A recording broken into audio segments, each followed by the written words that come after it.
Hi, and welcome to Off the Beaten Tracks, the only show on YouTube where nothing you do with a fork is against the law.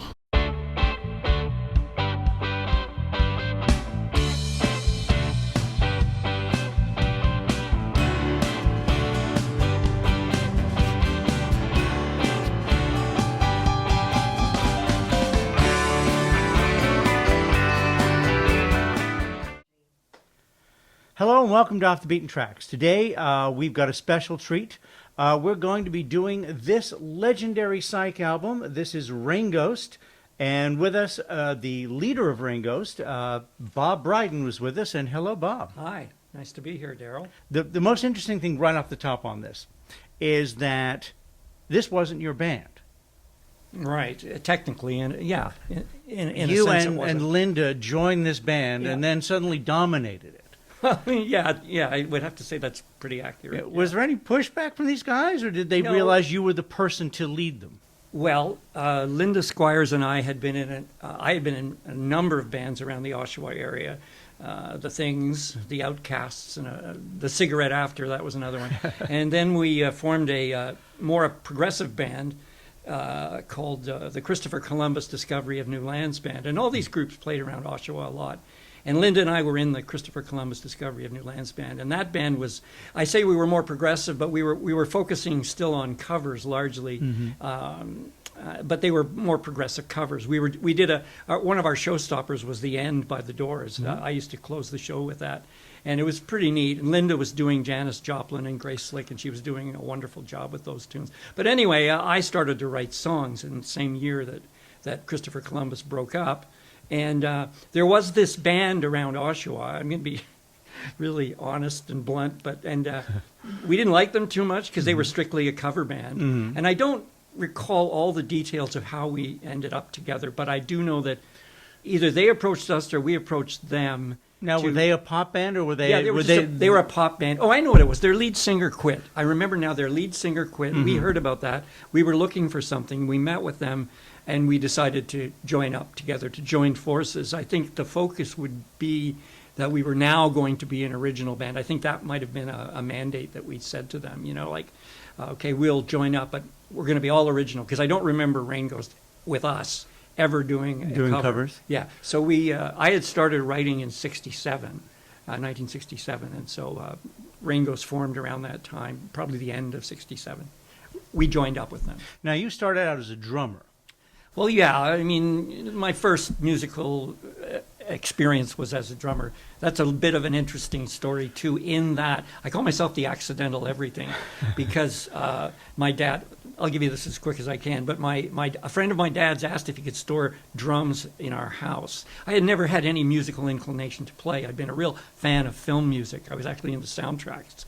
But suddenly I found that we had the same drum kit that Ringo played in our basement. We had that gray Ludwig set, and I thought it was pretty cool, and I bashed around on it here and there. And I was going to Oshawa Catholic High School at the time, and there were two guys roaming around the school trying to form a band, Jerry Dufek and Mike Boyle, and they approached me, and it was something like out of the Blues Brothers or something. They came up to me and said, we hear you're a drummer. And I said, well, no, I have drums. And they said, you're the drummer. And it was just like that. And I became a drummer accidentally and overnight. And then I graduated to guitar in 68. I'd been writing on the piano in 67. I had a few piano lessons. Now, did drums, being a drummer at all, influence the way you wrote songs? Was there any kind of rhythm in your head? Well, yeah, I had to have some basic rhythm. You know, yeah, but I was a master of 4/4. Yeah. I could keep a beat. Oh, I played drums for several years, so yeah, and I played in public, so I could keep a beat. Another funny thing about the band that we formed at that particular point, we were called the Outcasts, and the two guys played Hawaiian guitars. It was classic. I played drums. These guys played Hawaiian guitars, and we were doing things like Satisfaction by the Stones and We Gotta Get Out of This Place by the Animals on that Hawaiian would be considered guitars. Hit now. So how long were you in Rain Ghost before you ended up getting a record contract? It wasn't too long. It's really funny how things happened for me. Rain Ghost might have formed at the end of 67 and into 68. And I used to hang around at a record store at the Oshawa Center before it had a roof. It was called the Disc Shop, and it was run by a lady named Audrey Cook. It was owned by Audrey Cook. And I used to hang around there, and I'd go for coffee for her and things like that. It was cool to be hanging around a record store, of course. Yeah. I hung around every record store I could find. But one day at the Disc Shop, a sales rep from Allied Records came in, Tom Reed. And Allied was a really interesting label in one sense, that they were the distributor of Elektra in Canada. So they had the Doors and Very and cool record company. Rhinoceros. I mean, Elektra before it became Yes. WEA, right? Before Yes. they joined up with Warner's. So Elektra were a big label, and I was a fanatical Doors fan. I mean, the Doors was the first concert I'd ever seen. I went to the C&E on the Strange Days tour. So he came in, and we just started talking, and he said, well, I can't remember the conversation verbatim, but, you're in a band, you're a musician, and you write original songs. And he basically said, I'll put you in touch with the president of the CEO of Allied. And like it was within days or weeks, we were signing a contract. Wow. I don't even know if he heard us, to tell you the truth. But Allied had this subsidiary later called Paragon, but Allied was famous at that point in time. Not famous. They were well known in Canada for their country music. They actually recorded original country artists, and they had dozens of them. And those records are all now collectible too. Oh, right. And there's some of them are on the Paragon label, because Paragon eventually, Jack Boswell, the president of Allied, he changed it from Allied to Paragon so he could have his own label distributed by Allied. But anyway, so we got signed up really fast. So you get signed up, and you go down. Where did you record this? You must know something, because you're hitting on some of the funnier stories here. You've got some background. I've done a tiny bit of research, Well, but just the for story- everybody because this is a legendary album. I mean, Psych guys talk about this album all the time on these channels. That's and, fantastic. And it's one of those albums that people look up to, and to get an original pressing of this is the dream, I can tell you, Wow. of hundreds and hundreds of That people. blows me away. That's fantastic. Well, the story of where and how it was recorded is pretty amusing, but I have to do a little backup. In the 60s on the CBC television network, there was a Saturday afternoon show. I think it was on every Saturday at noon. And I forget what it was called, but it was Cousin Bill Bessie's something or other. And Cousin Bill was, I think he was the first video jockey, because Cousin Bill was a strange show. Sometimes if we were slightly inebriated, or psyched out, we would stay up all night and, maybe go to bed after we had seen. And well, first of all, we would stay up to see the evangelists on Sunday morning and laugh at them. And then we would also, if we could really make it, we'd stay up till noon and have a laugh with Cousin Bill, because Cousin Bill would sit at a desk just like this one with a cowboy hat on and he would play country records. Mm-hmm. And then what they would do is they would show photographs of cows and barns and tractors. It wasn't, there were stills. I mean, he was mastering the Ken Burns effect at a very... Yeah, he was kind of like a country version of the Reiner Schwartz show from yeah, many years later. avant-garde. He was really ahead of his time.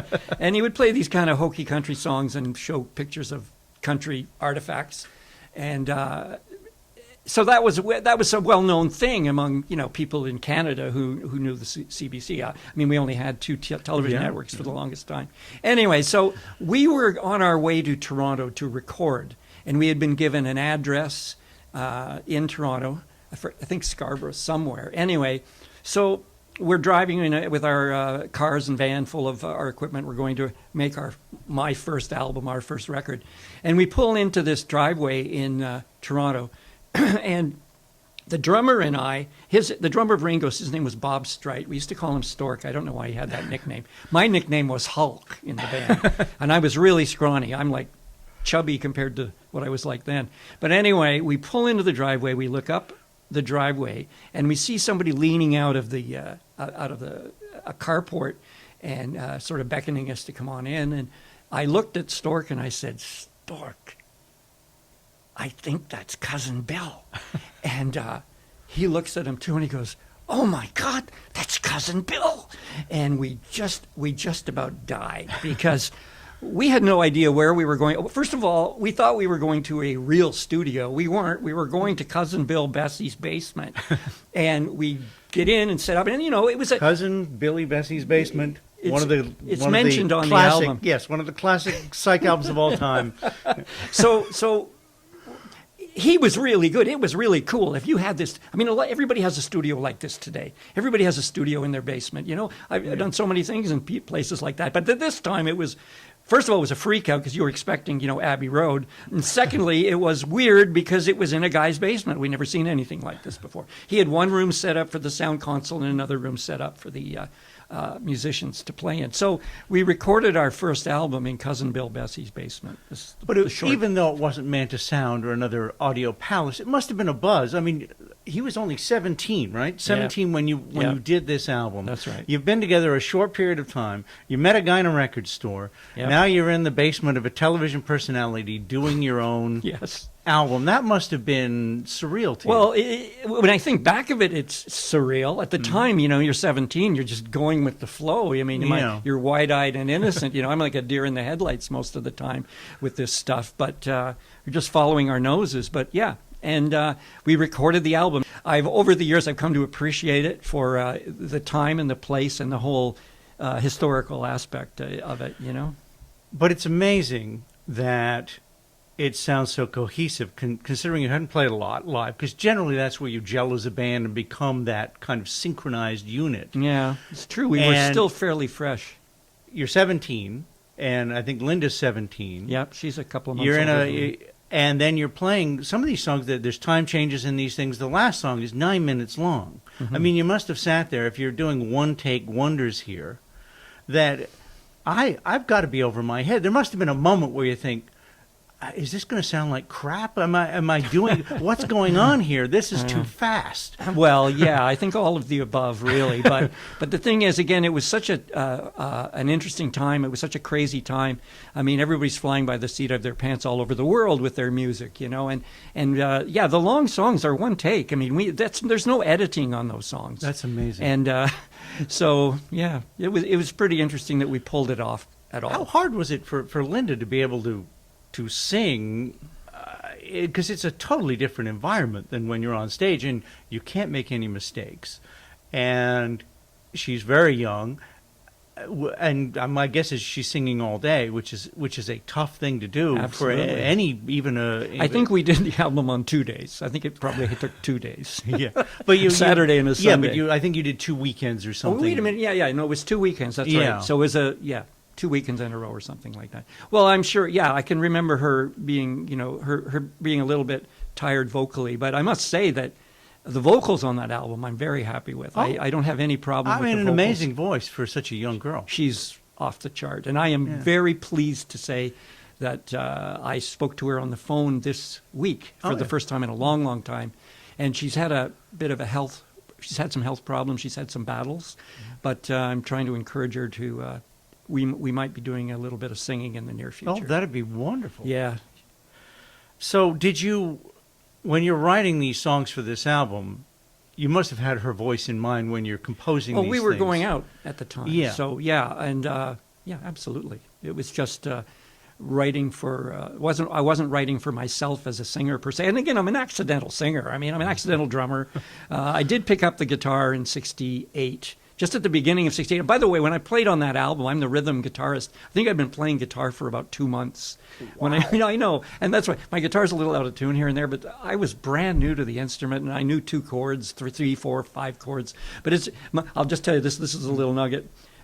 The very first time I picked up the guitar, I wrote a song immediately. So I was always oriented that way. Mm-hmm. It was going to be, I'm here to write songs. Easier to do that than on the drums. Absolutely. Express myself. But I remember vividly, I learned A chord and open. And I went, dan da dan da dan dan da dan da dan dan da dan da dan dan. And that bit is on the Rain Ghost album. Oh, it's part of the last song you mentioned, Reaching. So the very first song I wrote is on an album, Wow. That's amazing. So speaking of the songs, you write 7 of the 9 songs on this album, and the entire first side. Yeah, okay. I looked it up on Discogs. Sometimes Discogs is it's wrong. sitting right I got there. my fingers crossed. How did that sit with the rest of the band? Was that a problem at all? This writing that I was doing, this flows into the later band Christmas as well, because at that particular time there were, and I don't think it's so true anymore. There's so many singer-songwriters, but there weren't so many singer-songwriters back then. I was the guy with the material, period. For all of Rain Ghost, well, not all of Rain Ghost, the first album anyway, and much of Christmas, everybody else had the chops, which I didn't, but I had the songs. Yeah. So I think it was more appreciated than anything else. This is a way we can go because we've got a guy here who's a writer. That's true of the first Christmas albums as well. So they just leaned on that. Yeah, because, you were nothing if you didn't have original material. Now, you went back and bought these off of Allied, Jack Paragon, Boswell, the producer, and then you remixed them. So this album here actually sounds better than the one you're going to pay $2,200 Oh, for. I believe so deeply. I'll tell you the story about why I bought the rights, but when I moved on and we had been approached by Daffodil Records, when I formed a band called Christmas, and I did form that one, that I can take some credit for. But to get out of my contract with Allied or / Paragon, I had to sign, I'm 17, 18 years old. I had to sign over all the rights to the publishing and the masters to Allied, which is a bit of a kind of a shady deal, if you ask me, for a 17-year-old. But I did it because I wanted to go on and sign with Daffodil and take Christmas up a notch. So I signed all the rights away. So it must be 10 years ago now, I approached Jack Boswell and his son, and I said, who was sort of looking after some of the business, and I did. I bought the rights to the master tapes and the publishing worldwide. Was there any temptation when you're going through this nowadays to go, you know what, I could put a nice little guitar on this, or I could bring Linda back and do a harmony and just give it that little, because Peter Gabriel went back and did all the vocals on that live album, 20 years after the fact. I didn't because he know was that. wearing that mask, and you couldn't really hear what he was saying. Oh, the live one. Yeah, okay. Yeah, so because he used to do that weird thing. But so there was no temptation at all to go, Nah. I'll tell you, like, if there's a Long Day Journey 1 and 2, right? There's a song Long Day Journey is on the first album. It's also on the second. And I'm currently recording it again for Long Day Journey number 3 to be on my next album, which is called Love in the Atomic Age, Abandoned Songs and Living Room Jams Volume 2. But Long Day Journey, just to sort of go along with your question, I didn't want to redo things because I really believe in the historical moment. It's what it is, what it is. So, but I don't mind re-recording songs from time to time. And I would keep recording songs until I felt they were given the proper representation. I think it was Da Vinci who said, art is never finished, only abandoned. So I've never totally abandoned them, but no, I didn't. Just leave it. It's the past is the past, Does that make sense? Well, the other thing I was going to say, how lucky you are. I mean, I can't tell you how many people I talked to, because we've had any number of people in here, and Bob Bryden was one of them, where those tapes are gone. I mean, to have this little place in a basement in this small record company, and to go back after all those years and still have those tapes there. I mean, that alone, as shitty as it is to have to go buy your own music back, at least it was there. Yeah, that's pretty amazing. And just to go along with that, I did in 2014. I'd had the rights for about 4 or 5 years, and I hadn't really done anything with them. And people were always saying, "Are you going to do anything with these with the Rain Ghost stuff?" And eventually, I was approached. Outsider Music approached me and paid me up front, probably the most money I've ever received in the music business. It still wasn't very much, but it was, oh my God, they actually paid for this in advance. And with the money that they gave me, I was able to do some repackaging and fix the tapes up. And so the first album remastered. And just to let you know, that everybody know that there's a really nice insert here, and some pictures and the story of the band, and truly well worth picking this up. And I'll just add that I'm thrilled with the sound. I always felt the original was a little too quiet, so I boosted some levels on the on the original tapes and got it to sound like you're in the room with the band. It's the remaster is hot. You know what? Listening to this album, listening to Linda Squires, the singer, it sounds to me there's a bit of Maddie Pryor, Annie Haslam in that voice. Yeah, I can see that because she had been singing. She'd been singing her whole life, but she had just All 17 years. Yeah, yeah, and she had been in a folk group that was actually released an album. The first indie album I ever saw or ever knew of was Jeremy Dormouse, put out by Jeremy Dormouse is a.k.a. Chris Cuddy, a.k.a. Max Mouse and the Gorillas. But I know Max Mouse and the Gorillas. Well, Chris Cuddy puts out an album every year. He's incredibly proficient. But his folk group at that time was Jeremy Dormouse, and Linda sang 2 songs there. But so yes, she had a folk background. So the Fairport Convention thing and those type bands are definitely in the mix. Yeah, and there's a little, with Annie Haslam especially, there's a bit of a proggy thing. The prog thing is there it's too. It's a very pure voice she's got there. Incredible, I mean, for that young. Absolutely. So one of the things I think people today don't appreciate is how limited the technology was, and this would be even more so. One 4-track machine. And even those were thousands of dollars. Yeah. How, with this band, there's a 5-6 piece band, right? Mm-hmm. You've got 4 tracks. You've got a singer. You've got keyboards. You've got a couple of guitars. You've got the bass. How is that all mic'd? If you're doing it live, basically one take in the studio, how do you capture all that? Because you can hear all those instruments in here. Yeah, you can. I mean, that's quite an accomplishment. I never thought of it that way. And again, being so new to the studio at the time, I can't recall how he mic'd things or how he tracked things. Was there a mix of the yeah, drums? like bouncing, or? right? I don't know if he bounced things. I tend to think not. Well, not if you're doing it live. You can't really bounce it. Well, that's true. On the fly. But yeah, no, I actually can't answer your question because I was so young and naive and brand new to the studio. I have no idea how it was mic'd, but you're right. And it's true of all the Paragon recordings. They have this real crystal clarity about them. Even the country records. But they're a little simpler than this kind of music. That's true. I mean, you've really, there's some ambitious stuff on here to be 4-tracking it. Yeah, I don't know how he did it. So I got to hand it to Cousin Bill. I mean, you have the credit of the arrangements on this. So as you have 2 producers, you've got Cousin Bill and Jack Boswell. Jack. What was their actual? What does that mean, producer? In what did they do? Well, in the old school, I mean, and again, like this is Cousin Bill's basement, and it's pretty. To be harsh, it's amateurish, but at the same time, it's kind of cool. But they just said, play the song. I mean, that's the extent of the production. I don't remember I think any we've just input. given them a credit, though, saying, this stuff does sound good. Yeah. Regardless of, Oh, yeah. they don't have anything to really do. Now, did they pick any of the songs, or is that you? That was mainly So, us. I mean, I so think they're we almost completely hands off. Like, Yeah, oh, I would guys, say. we signed you 2 weeks ago. Come down to my basement, record anything you want, and we'll capture it. And then that we'll was put it on basically a it. record. Yep, that's it. I mean, wow. I can't add to that because that was probably our entire original repertoire on the album. I mean, I don't remember. You had to choose between one song and No, another? that's it. We had 40 minutes of original music, and it's all on the album. Now, was there a discussion on which song to do first? Well, what to lead off the album with? I was always pretty good at sequencing. Mm-hmm. I tend to look at an album as a book.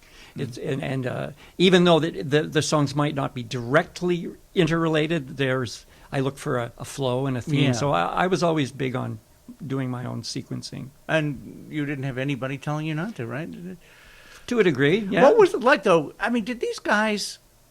I mean, he's a country and western guy. Did he have any appreciation of what you were doing other than just recording it? Well, as you may know, that Daffodil had 2 other current acts, or I don't want to say current, but pop acts. They had Plastic Cloud and a folk group called the Folk Lords, and they were young and hip bands. But I mean, Paragon Allied was very new to the pop music thing. They'd been doing country, so we were just another. I don't think they knew what to do with us. They just recorded us, and because they thought this might be hip, this might be cool, we should put it out. Now, did they once you've recorded this? Was there any kind of promotion? Well, I think we had a few ads in RPM. I know for the second album we did for sure. No, not ads. We were reviewed, with a little Yeah. paragraph review or something. There wasn't a whole lot, no. No. I remember that CKOC in Oshawa had the first album, and they actually had a contest. You could, win a copy of the Rain Ghost album if you signed up for their contest. And I remember that my mother won one. My mother won the contest, which is just classic if you think about it. John Donaby was our first supporter. He was a DJ there at the time. And so what was it like? I mean, no promotion, really. Were you up on the wall at Disc? I mean, that would have been... Where? What? Disc Records back in Oshawa. Disc shop. Oh, yeah, the disc shop would have promoted. We probably what sold was most it like, of our though, copies. walking into the shop where you signed your recording contract, and there you are Well, on that's the a whole wall? other thing, right? It's magic. It was pure magic back in the day. And if you may have read, I've said it a number of times, that when I was so into albums since I was 10 years old, and I used to say, albums, I'd like to make one of those. So when Rain Ghost, the album, came out, I had finally achieved my life's ambition. I had made one. Well, now it's 20, so I don't know what happened, but So I kept going. The last thing I want to do, and this will be up to you, because people are buying boots of this, how do they tell that they're getting a real copy of this album? And especially maybe I'm sure there are boots of the first one because it's so expensive, the You mean the original pressing. yes, yeah. How would they tell if it's a real one, or are there telltale signs? Well, I have not seen a bootleg that tried to copy the original label, the Allied label, although they might be out there. Yeah. So the original has a silver and blue label, and the way you can tell the remaster is by the sticker, and by looking at the back, and you'll see in the bottom right-hand corner of both this and the second album, the Outsider Music of Spain information. I do recommend this one. I know you collectors are going to you're gonna combat me on this one, but I do recommend the remaster. Or okay, if you want to get the original and pay hundreds and hundreds of dollars, go for it, but get the remaster too. Well, thank you so much for coming by. My I pleasure. can tell you this is going to be a treat for the people watching this Thank you, Paul. actually hear about the making of this album, because it's a fascinating thing. And we're going to have more treats with Bob later on, because we're going to do the second Rain Ghost album, and I've got a bunch of questions on that one too. All right. So join us next time when we come back, and we're going to talk to this guy some more and suck this information right out of his head.